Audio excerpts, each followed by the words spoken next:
day to brew, baby. What is up, YouTube? It's your boy, Millsy. Back with Hometown Commander back for another episode of Millsy Brews, the show where I brew version 1.0 deck list of the commander in front of us on my quest to brew the magic world. You know the motto, baby. It's ABB, always be brewing, and that's what we're back to do today. The deck list is going to be down in the description for you below, as well as I'd really appreciate if you could interact with the video, like, comment, subscribe, consider doing all that YouTube stuff for me. I'd really appreciate it. But today, we're continuing through Dragon Week, and today we're looking at some Jund dragons, headed up by Karrthus, Tyrant of Jund.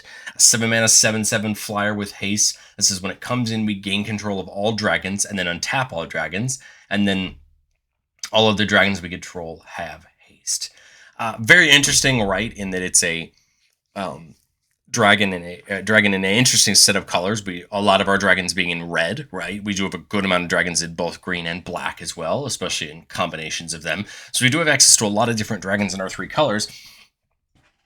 As well as Karrthus is going to help us by giving all of our dragons haste, meaning that we can more readily get into combat, have some fun, and hit hard with them. We'll talk about our dragons, how we want to pay off the fact that we have dragons, and then trying to take multiple combats if we can to win the game.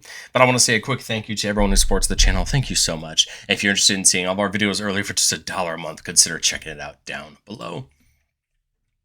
But again, in these three colors, we have so many different options for dragons. Remember that on Millsy Brews, we do operate on a budget, so there are going to be some dragons we aren't going to be able to play, but I wanted to try to use our money for the big money dragons in the right way, and also just show off some other fun dragons. Of course, when you're playing in these colors, Atarka is a no-brainer, giving our attacking dragons double strike.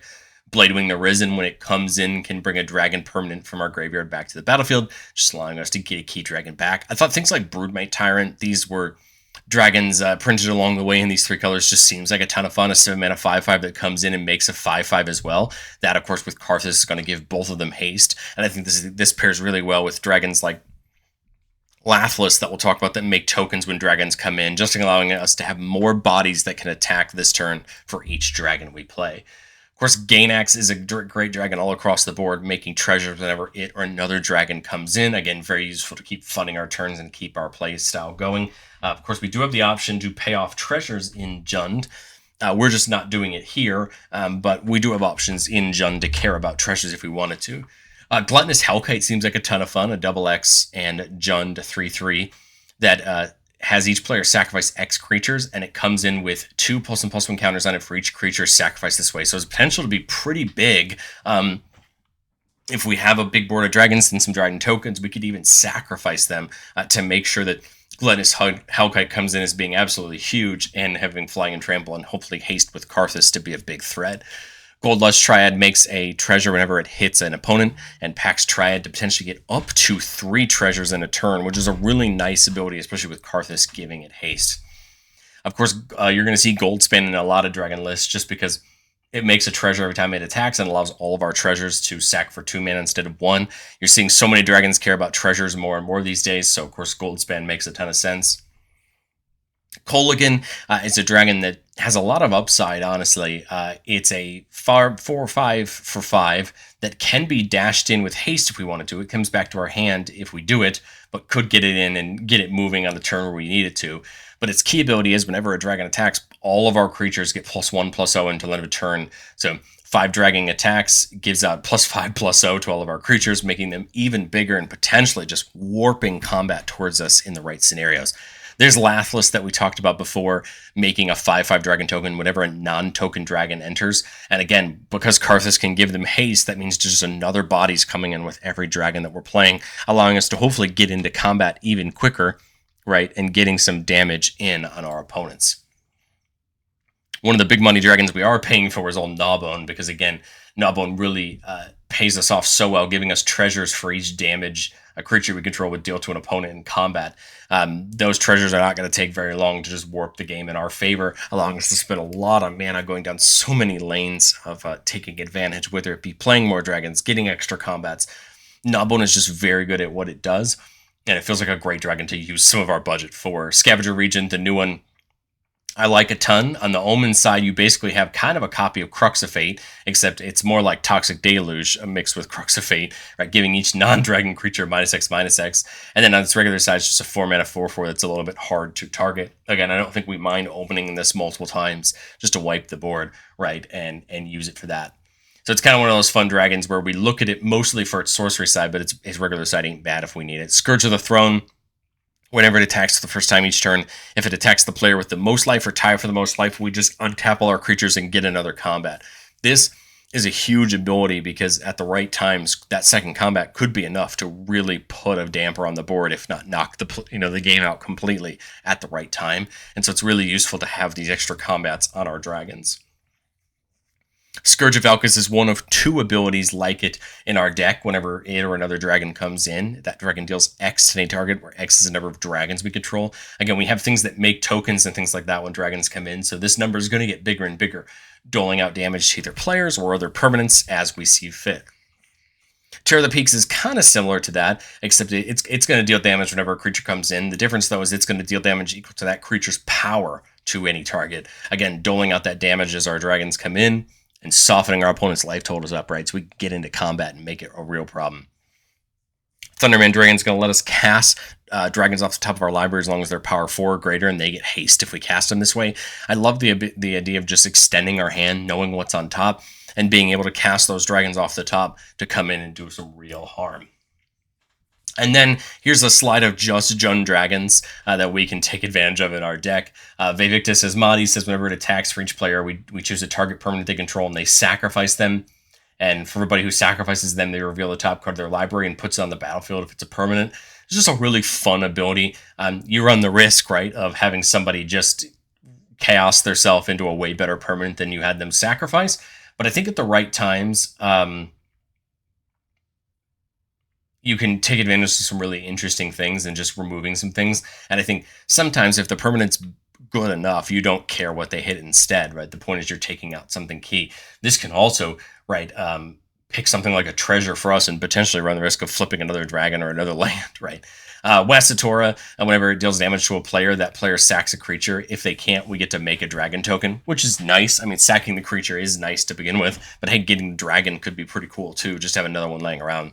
And then Zeotora is just pretty fun. A 6-mana 6/6 at the start of our end step. We can sack another creature. If we do, Zeotora domes any target for damage equal to that creature's power, and we make 3 treasures. So what I think Zeotora is going to work the best with is the things that make those dragon tokens.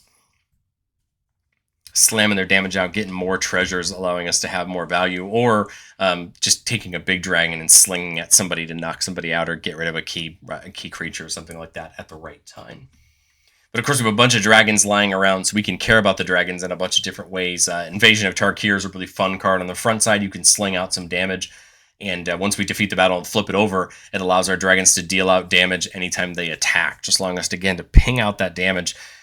Over the course of a turn, 2 damage for each dragon when it attacks is something that's going to help us close out the game a little bit faster. When we talked about Scavenger Region, I mentioned Crux of Fate. Well, here's Crux of Fate. You just either get to destroy all dragons or non-dragons. Again, a very useful board wipe when we can just hopefully knock out the rest of the board and keep our dragons around. Crucible of Fire is going to buff all of our dragons by +3/+3. Again, this is great across the board. Even your small 4/4, 5/5 dragons become even better, and then those bigger dragons become even worse, right? So we love the look of that. Dragon Tempest is that other of the Scourge of Valkus type cards we were talking about with the damage dealing out.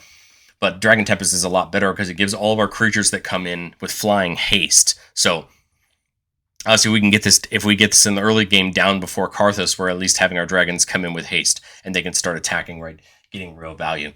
And then we have the new Dragon Storms, right? I decided to show Encroaching Dragon Storm because I think it's kind of the more important of them, and they can get us ramped up to 7 for Karrthus. But hey, getting 2 lands is pretty good, right?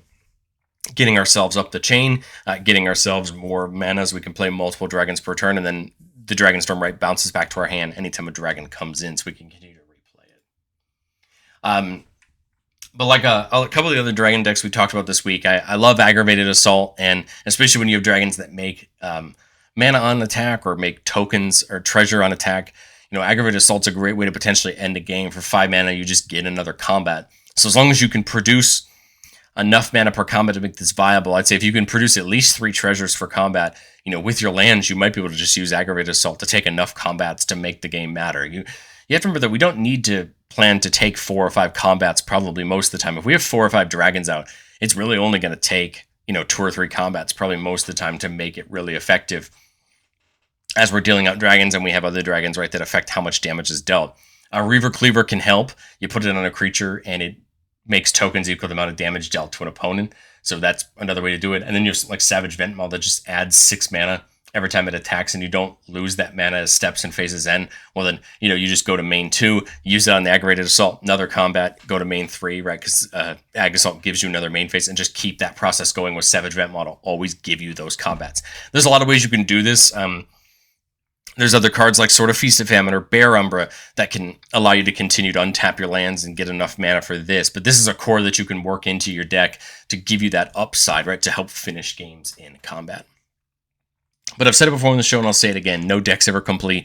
This is our version 1.0 shot at Karrthus, and going into testing, there's a lot of ways you can look at this. There are other high-dollar dragons we could play. Obviously, Copper Dragon was probably not going to be an option at our budget, being almost a third of our budget.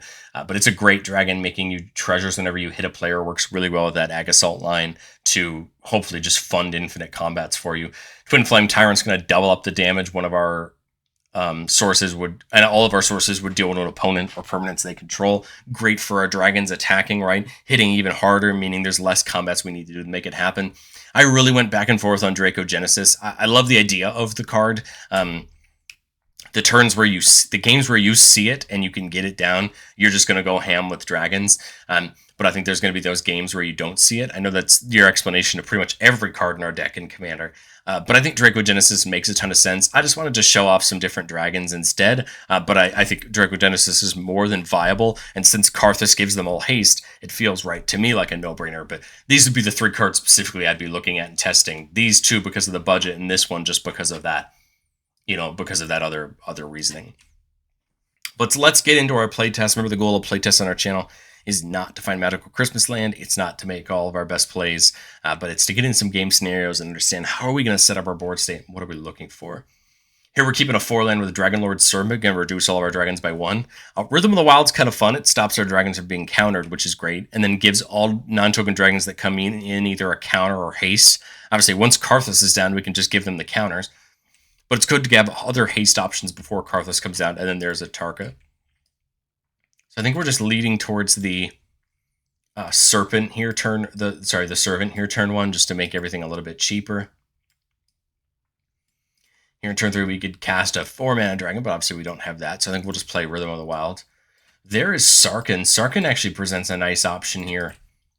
I can't use it to play a dragon, but it could be used to set up more next turn. So Sarkhan has 2 key abilities. The +1 can pitch a card to draw a card, and the other one can just add 2 mana only to cast dragons. I kind of don't mind the idea of pitching a land to try to draw. The nice thing about Sarkhan is it can add us 3 mana every turn. Now, the only downside to Sarkhan, right, is it is a Planeswalker. It can be attacked, and right now we only have this Dragonlord Serpent. So we do kind of run the risk of Sarkhan being attacked, right? Which is kind of the reason I kind of like drawing and discarding, or discarding and then drawing, just to see if we can get into anything different. We didn't, at least for the purposes of this. There's nothing we can use our mana on, right? But at least we saw some new things, because now this turn, if Sarkhan was alive, we can go ahead and play Karrthus, right? We can have it come in with a counter since it already has haste. We ticked us, Sarkhan up for the mana. And now it can attack as an 8/8 this turn.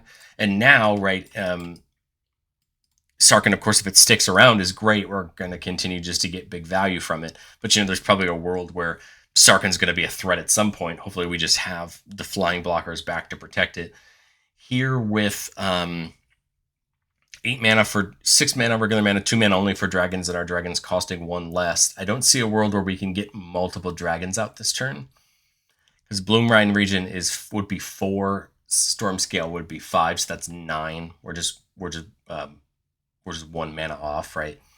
And then Atarka would be 6, so even same thing. We're 1 mana off. We could Omen the Bloomvine just to open up more mana for next turn, right? Try to double dragon next turn is my thought. Can get ourselves access to some more things. So this gets one forest down and one forest to hand. Then shuffles in. My thought here is now I have 5-6 mana and I could still get something like a Tarka in this turn. It's going to come in with haste, right? Because of Karrthus, we can give it the counter because of rhythm. So now we have an 8/8 and a 7, an 8 and a 7 with double strike, right? Getting able to attack this turn could make a real threat for somebody on commander damage. Maybe the person we attacked last turn with Karrthus, we could knock out. A Tarka just presenting more threats to our opponent. And now as we come into this turn, I think I would tick up Sarkhan to pitch and then draw, just seeing if maybe we can get ourselves into another dragon. Yeah, unfortunately, the problem with the pitching and drawing is you lose some of the the mana being able to do down elsewhere. I think Stormscale could make a ton of sense. I was trying to see if we could pick Stormscale on a turn where we be able to get it in with its Storm. Bone Horde I like the idea of as well. Opens up us to exile cards at the start of our turn, extend our hand a little bit more. Because that's 4 and that's 5. So we're just one, again, we would need that Sarkhan mana this turn. I guess I'll just do the Dracosaur and then take attacks this turn again. We may even have potentially the game, if not close to it this turn, with an 8, a 7, and a 6 with double strike, right? Just hitting it and hitting hard for our opponents. And then the next turn, there's Dragon Tempest. We could go Dragon Tempest, tick up to pitch and draw, and then we get 2 Stormscale Scions, right? One from the regular and then one from the Storm, and then now we can just close the game out that way. Let's get into playtest number 2. Keeping a 3-lander with Garruk's Uprising. There's Rubaz of the Claw, can tap for 2 mana only to cast dragons and can cast dragons back out of our graveyard. Inferno has haste and can make itself a little bit bigger with its fire-breathing ability, and then there's Dragon's Horde. So we do have a kind of nice start here. We'll play the Savage Lands in to start.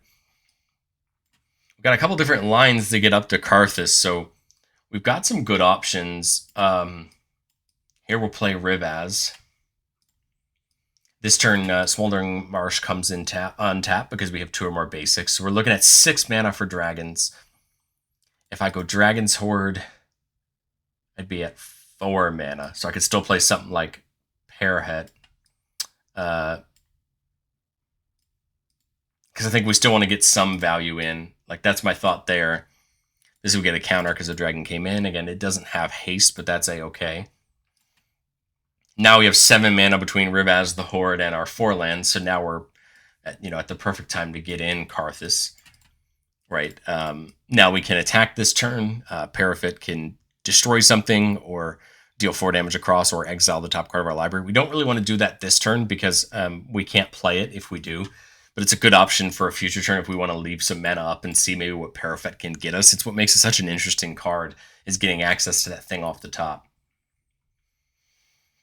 Here we got a couple options. We could go for something like Garruk's Uprising to draw and then hit in. I could go for something like Scourge of the Throne for 6 and still leave mana up for like Heroic Intervention. Same thing with like Inferno of the Starmounts. If I think I have the option on the Scourge for the extra combat, I kind of like it. Otherwise Inferno is just more power on board, right? Leave up the 2 mana for Heroic Intervention again. Take the attacks this turn.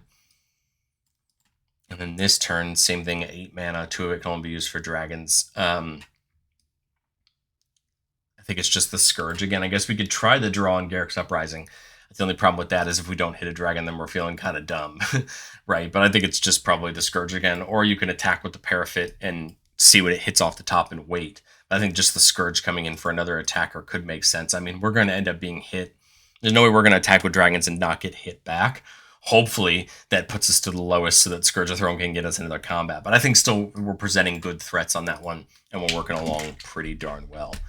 Let's get into playtest number 3. We're seeing the Dragon's Horde again with a 4-lander. We also see Herald's Horn, and then there's Kolaghan. So a couple interesting options here. Wastewood Verge is kind of awkward at the moment.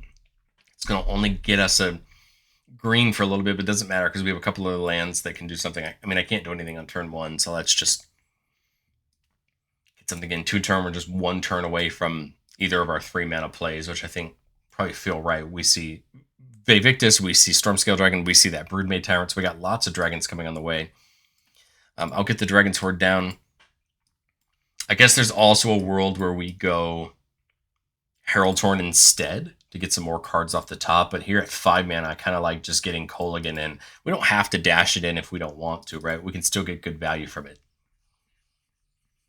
Miss our land drop, which is kind of unfortunate, but we still have 5 mana. Probably the turn now to just play the Herald's Horn, square up for next turn, and attack with Kolaghan. Of course, we miss our land drop again, but we're at 6 mana now that we have access to because of Herald's Horn.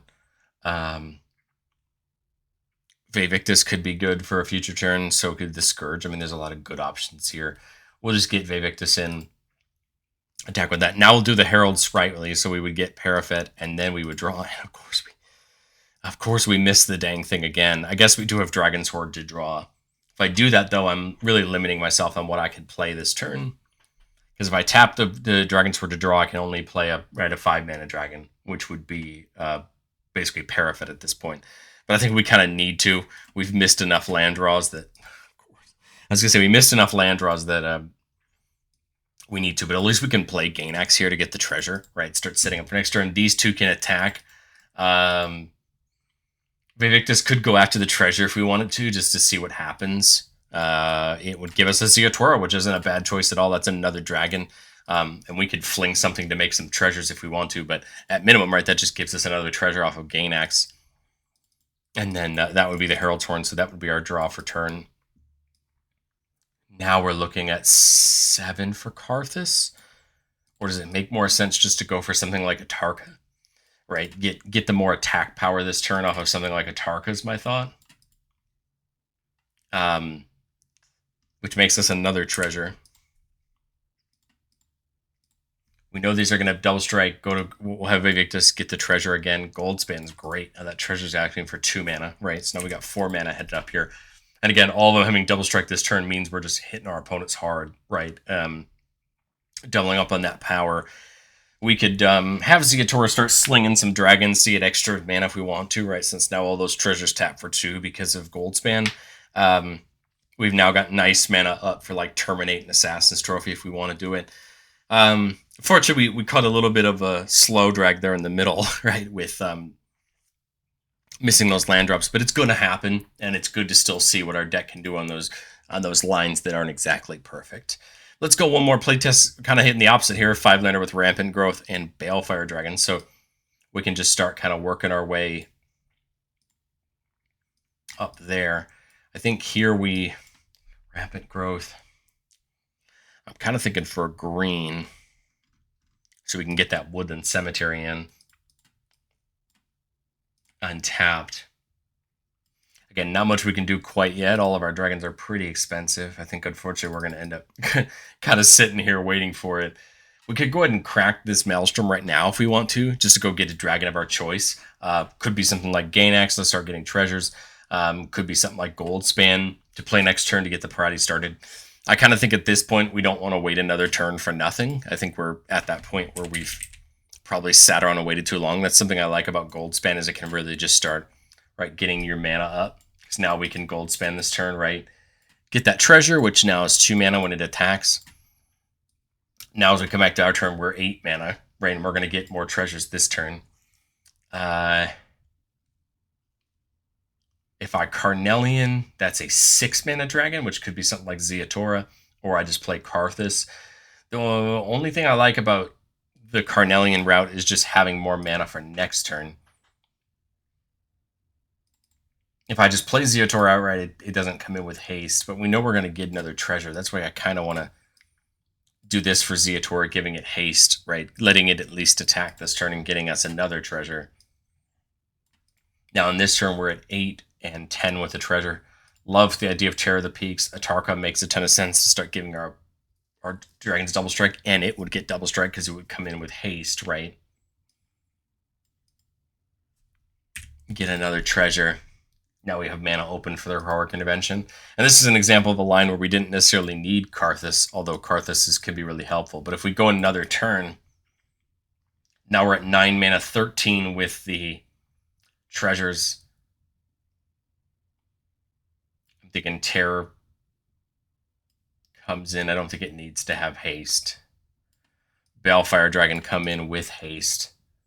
Terror's going to deal out some damage. And then they all attack. These 4 all attack with Double Strike. Balefire can wipe somebody's board if it hits them. And then we could start slinging with Zeatora if we want to for more treasures. But we still have that mana up for the Heroic Intervention. And now, right, this Double Strike, right, just taking over the game. But I'd love to know what you think of Karrthus down in the comment section below. I like this idea of Jund Dragons. I think I'm a lot more partial to the Tamer, especially the new, like, Ureni. But I like this idea of the treasure-heavy, like, Jund Dragons, especially with how much treasure support you have in Black. If we wanted to lean in even further, we could play things like Revel and Riches, right, and go way more into the treasures, which you have all the ability for in Jund. We didn't even talk about using things like Corvold and stuff like that to care more about the treasures if that's what you want to do. But again, a really nice platform here for dragons and not a bad option. I'd love to know what you think, and I will catch you all in the next one.